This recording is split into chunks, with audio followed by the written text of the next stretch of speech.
የፋኛው ሽማግሎች ቀወጡት።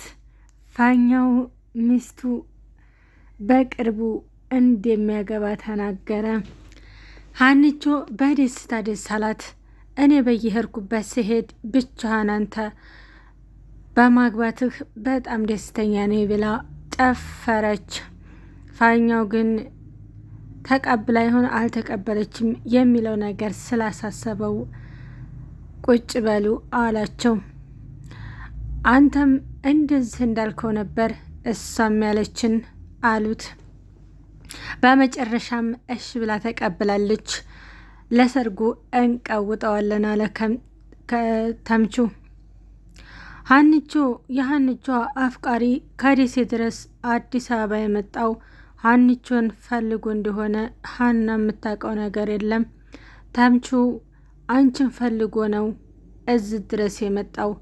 እኔ ጋ ብዙ ጊዜን ተገናኝተን አውርተናል። በጣም እንደሚወድሽና ከአንቺ ተለይቶ ሌላ ሴት ማፍቀርም ሆነ ማግባትም አይፈልግም በማለት ሲነግራት በጣም ደነገጠች ሀኒቾ። ሰላም ጤና ይስጥልኝ ውድና የተከበራችሁ የቻናል ቤተሰቦች እንዴት ናችሁ? ደህና ናችሁ ወይ? ለዚህ ለቻናል አዲስ የሆናችሁ ሰብስክራይብ እያደረጋችሁ ቤተሰብ ሆኑ። እንግዲህ የሀኒቾ አፍቃሪዎች እንግዲህ በጣም ብዙ ቢሆኑም ከደሴ ድረስ አዲስ አበባ የመጣው ሀኒቾን ብሎ እንደው እስከ ዛሬ ድረስ አታውቅም። ተምቹም እኔ በተደጋጋሚ ብዙ ጊዜ አግኝቼዋለሁ፣ በጣምም ይወድሻል፣ ያፈቅርሻል፣ ላንቺ ብሎ እንደሆነ ከደሴ ድረስ የመጣው እስካሁን እንዴት አላወቅሽም አላት። ሀኒቾም እኔ ምንም የማውቀው ነገር የለም፣ ሰዎችን ስቀርብ ሁሉንም በአንድ አይኔ ስለማያቸው በወንድምነት ቀረብኩት። የሚኖረውን ቦታ የት እንደሆነ ምንም የማውቀው ነገር የለም አለች።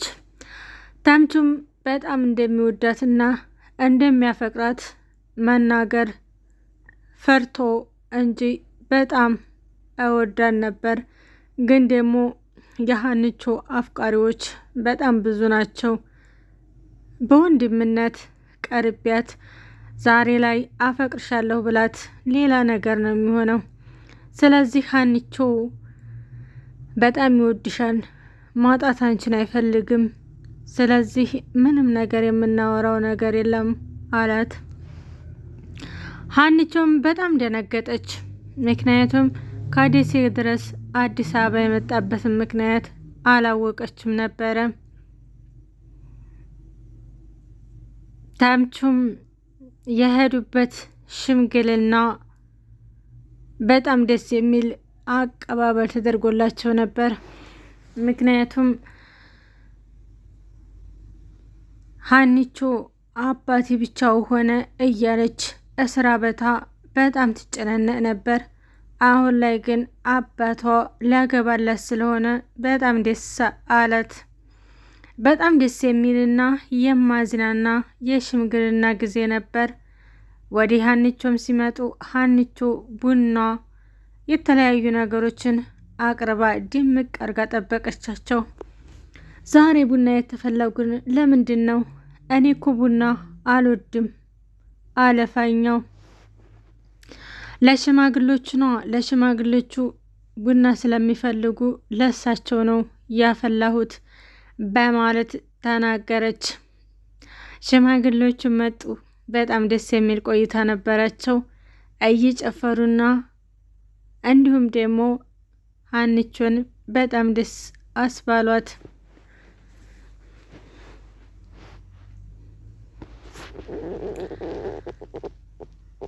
ሰላምዬ እናትና አባቷ ወይዘሮ ሚላት እንዲሁም አባቷ ስለተጣሉ በጣም ከፍቷን ነበር። ምክንያቱም ከሁለቱም ጎን ለመሆን ሁሉ ነገር ከብዷት ነበር። ወይዘሮ ሚላት በጣም የዋህና ቅንናት እንደሆነች ተናገረች። ነገር ግን ለሚደርስባት ነገር ወደ ኋላ አትልም አለች። አባቴ እናቴን ይቅርታ ስለጠየቅ በጣም ደስ ብሎኛል። እኔ እኮ እናንተ ተለያይታችሁም ሆኖ ተቀያይማችሁ ማየት አልፈልግም እና ከልብ ነው ማመሰግነው አለች አባቷን። እኔ እኮ ሚላትን በጣም እወዳታለሁ። አብሮ አደጌ ናት፣ የልጅነት ፍቅረኛዬ ናት። ነገሮች ትኩሱን ሲተራረቡብሽ መጥፎ ነገሮች ልታስቢ ትችላለሽ እንጂ እኔ ከሚላት መቼም ቢሆን አልቆርጥም አላት። ሰላምዬም አውቃለሁ አባቴ፣ ለዚህ ነው እንዴ እንደዛ ይቅርታ ስትልህ ዝም ያልካት? ብቻ ስለተታረቃችሁ በጣም ደስ ብሎኛል አለች ሰላም። ተምቹም ከአሁን ወደ እንግዲህ እኔ ጋር ያለሽ ቆይታ በዚሁ ያልቃል። ምክንያቱም አንቺ በጣም የሚወድሽና የሚያፈቅርሽ አለሽ። ሀገር አቋርጦ እዚህ ድረስ የመጣው አንቺን ስለሚወድሽ ነው። ስለዚህ ሀና እባክሽ እሺ በይው፣ ደሞም እኮ ምርጥ ልጅ ነው አለቻት ሰላም። ሰላምዬም አንቺ ቆይማ አግቢ ትይኛለሽ? አንቺስ ቆይማ መቼ ነው የምታገቢው ሰላም አለቻት አንቾ። እኔማ በልጅነቴ አግብቼ በጣም ጥሩ ሁኔታ ላይ ይሆናለሁ ብዬ ግን እንዳላደለ ነው ያደረገኝ እና የበፊቱ ህይወቴ አሁን ላይ ይደገማል ብዬ ፈርቻለሁ። ሲቀጥል የምወደው ሰውን አላየሁም እስካሁን ድረስ እና ሰላምዬ ልጅነት እኮ ሁሌ አይደለም፣ ወደ ትዳር መግባት አለብሽ አንቾ በማለት መከረቻት። ሀሴትም አክስቴ የሞተችው በምን ምክንያት ነው? እኔ አክስቴ እገላለሁ፣ ሁላቸውንም አጠፋለሁ እያለኝ ስትል የነበረችው እሷ ሞተች። የአክስቴ ሞት እንደ ግርሳት ያቃጥለኛል። ምክንያቱም አክስቴ እስር ቤት ቆይታ ተፈታ እንደዚህ ለሞት ተደረሰች። ባልታሰረችና በፊት ላይ በገደሏት ይሻል ነበር አለች። ግን ያክስቴን የገደላትን እኔ ፈልጌት አላገኘው ታልገደልኩኝ እኔ መቼም ሰላም አልሆንም በማለት ሀሴት ተናገረች። ሀሴትና ጓደኛዋ አብረው ይኖራሉ። ብዙ ጊዜ የሀሴት ጓደኛ አክስቷን ታገኛት ነበር። ለዚህም ያደረሰቻት እሷ እንደሆነች በባለፈው ቪዲዮ ተናግራለች። ያንቺ አክስት እኔን ጎዳና የጣለችኝ እንዲሁም ደግሞ ሴት አዳሪነት ያደረገችኝ ያንቺ አክስት ናት። ነገር ግን ይህንን ነገር አደረገች ብዬ እኔ አንድ ቀንም አድርጊያት አልነበረም። የሆነ ልጅ ነበር እንዳስተዋውቀው ይፈልግ ነበር። አንድ ቀን ተያዳ እኔም ጠራኋት። ልጁ ጋር መተዋወቅ ስላለባቸው ሲጨቀጭቀኝ የሚፈልግ ሰው አለ ነይ ቶሎ አልኳት። እሷም ደግሞ እሺ በማለት መጣች። ከዛ ወዳንዳ ምንም ማቅ ነገር የለም፣ አንዳንቺው ሙታን ላይ የሚለውን መርዶ ነው የሰማሁት በማለት ለሀሴት ነገረቻት። ሀሴትም እሺ ችግር የለም፣ ነገር ግን ካሁን ወዳንዳ ለሚፈጠረው ነገር አንቺም ተጠያቂ ነሽ።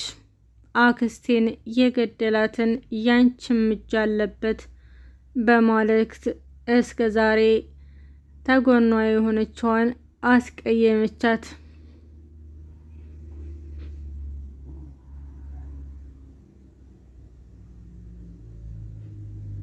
ሀኒቾም እኔ አሁን ላይ የማግባትም ሆነ የመስራትም ሰው ገፋፍቶኝ ህልሙም የለኝም አለች። አባቴ እዚህ ያደረሰኝ እንደ እናትም እንደ አባትም ሆኖ አባቴ ነው። ዛሬ ላይ ሊያገባ ነው ብዬ ትቼው መሄድ አልፈልግም። ጥሩ ሁኔታና የሰው ቤት ተከራይቶ እግርን ዘርግቶ እንኳ እማይተኛበት ቤት እኔ እሱን ትቼ መሄድ አልችልም። ስለዚህ አባቴን መንከባከብ ነው ያለብኝ። ተምቹ እኔ ብዙ ነገር ላወራ እፈልጋለሁ።